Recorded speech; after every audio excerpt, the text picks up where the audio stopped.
बिस्मिल्लाहिर्रहमानिर्रहीम। Unit 4 sequence and series.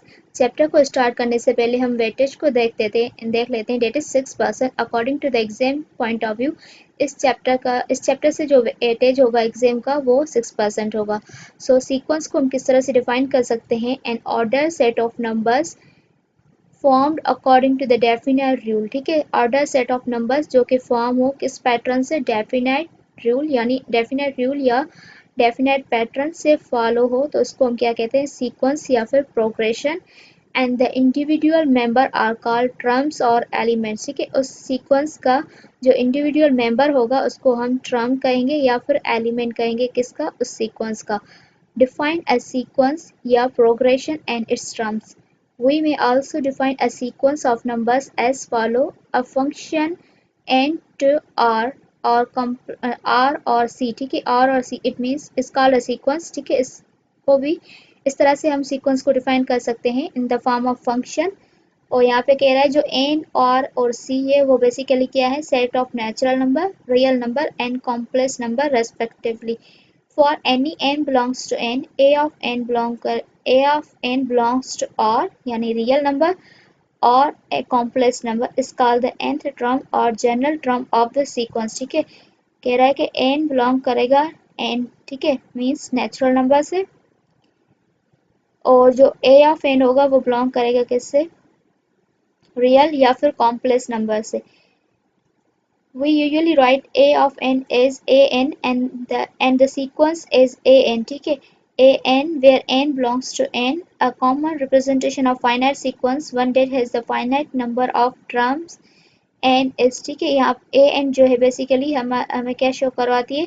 Finite sequence जिसके अंदर फाइनाइट नंबर ऑफ टर्म्स हो, that is a1 a2 a3 up to an। if the sequence has unlimited number of terms, ठीक है, then it is called infinite sequence। we may write उसके अंदर मतलब an last term जो है वो नहीं होगा।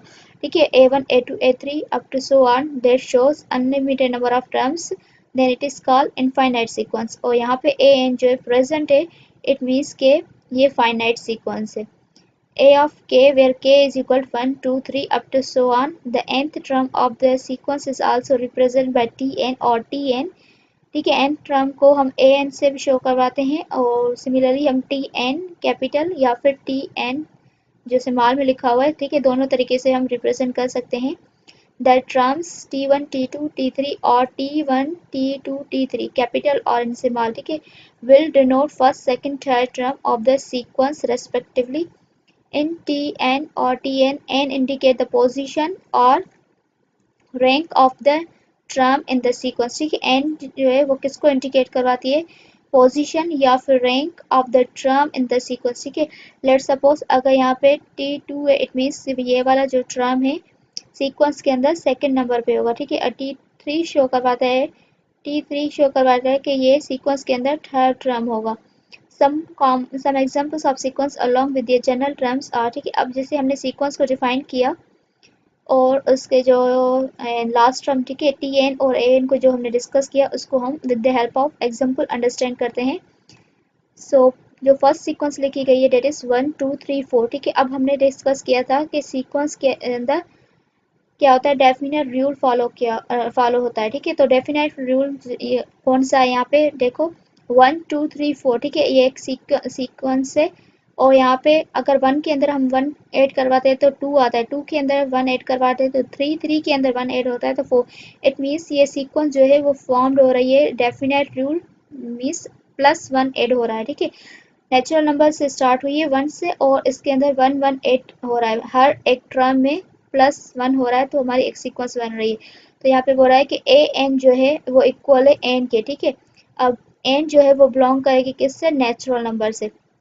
आप जो ओ एन लोगे, ठीक है, वही ए एन होगा। ठीक है, लेट सपोज आप 2 ले रहे हैं तो ए एन, ठीक है, एन की वैल्यू 2 लोगे तो ए एन भी 2 आएगा और ए एन 3। ठीक है, अब अगर ए एन आप 3 लेंगे तो यहाँ पे भी 3 आएगा। ठीक है, अगर सेकेंड वन सीक्वेंस को हम देखते हैं तो डेट इज 5 9 13। ठीक है, अब इसके अंदर जो ए एन लिखा गया है 4n+1। ठीक है, अगर आप n की वैल्यू 1 पुट करेंगे यहाँ पे और अगेन n हमारे किस से बिलोंग कर रही थी? हमने देखा था n जो है वो हमारे बिलोंग करेगी नेचुरल नंबर से।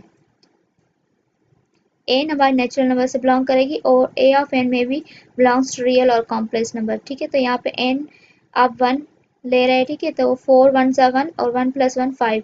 सिमिलरली 4 2 ज़ा 8 8 + 1 9 और 4 3 ज़ा 12 12 + 1 3 13। इसी तरह आप 4 यहाँ पे 4 के साथ मल्टीप्लाई करवाएंगे तो 4 4 ज़ा 16 16 + 1 यानी अगला टर्म जो आएगा 17 आएगा। इसी तरह थर्ड वन सीक्वेंस जो लिखी गई है that is -1 + 1 -1 + 1 up to so on. ठीक है, और ये वाली सीक्वेंस इसके अंदर जो ए एन टर्म है डेट इज -1 पावर n। ठीक है, अगर और अगेन एन यहाँ पे बिलोंग किससे है, नेचुरल नंबर से, और अगर आप 1 पुट करेंगे तो -1 आएगा। -1 का स्क्वायर यानी n2 पुट करेंगे तो -1 का स्क्वायर 1 होता है, और -1 के पावर 3 पुट करेंगे। ठीक है, तो क्यूब और क्यूब -1। ठीक है, इस तरह से ये हमारी सीक्वेंस का लास्ट टर्म गिवन है। 1/2 2/3 3/4। अब यहाँ पे ए एन क्या लिखा गया है, n/n+1। हम 1 बाय 1 टर्म चेक करते हैं इसका। ठीक है, अगर हम यहाँ पे 1 पुट करेंगे तो देखो 1 और 1 + 1 2 2 पुट करेंगे तो 2 और 2 + 1 3। अगर यहाँ पे हम 3 पुट करेंगे तो 3 3 और 3 + 1 4, तो यहाँ पे भी 3। मीन्स हम जो यहाँ पे n लेंगे वही n जो है हम यहाँ पर भी लेंगे, ताकि हमारा लास्ट टर्म जो है वो अगर हम बनाएं तो वो इस तरह से यहाँ पे n तो यहाँ पे भी n। अब सीक्वेंस के अंदर हमने एक तो क्या डिस्कस किया, लास्ट टर्म यानी जनरल टर्म इसका डिस्कस किया, और यहाँ पे हमने डेफिनेशन के अंदर जो डिस्कस किया था डेट इज के इसके अंदर डेफिनेट रूल होगा। ठीक है, तो हमने देखा कि इसमें 1 + 1 2 हो रहा था और 2 + 1 3। इसी तरह 1 1 ऐड हो रहा था, और इसके अंदर किस तरह से ऐड हो रहा था, इस जनरल टर्म्स की हेल्प से हमने अंडरस्टैंड की सीक्वेंस के अंदर कि कौन सा डेफिनेट रूल जो है वो फॉलो किया गया है। सो ये थे कुछ एग्जांपल्स फॉर, और ये थोड़ा बहुत इंट्रो था अकॉर्डिंग टू द सीक्वेंस। ठीक है, बिफोर स्टार्टिंग द एक्सरसाइज अगर हम कौन से वीडियो को नहीं समझेंगे तो हमें डायरेक्ट एक्सरसाइज समझ नहीं आएगी। सो आप पहले कौन से वीडियोस को डिस्कस मतलब अंडरस्टैंड कर लिया करें, और उसके बाद आप एक्सरसाइज करेंगे तो इंशाल्लाह आप खुद भी कर लेंगे। अल्लाह हाफिज़।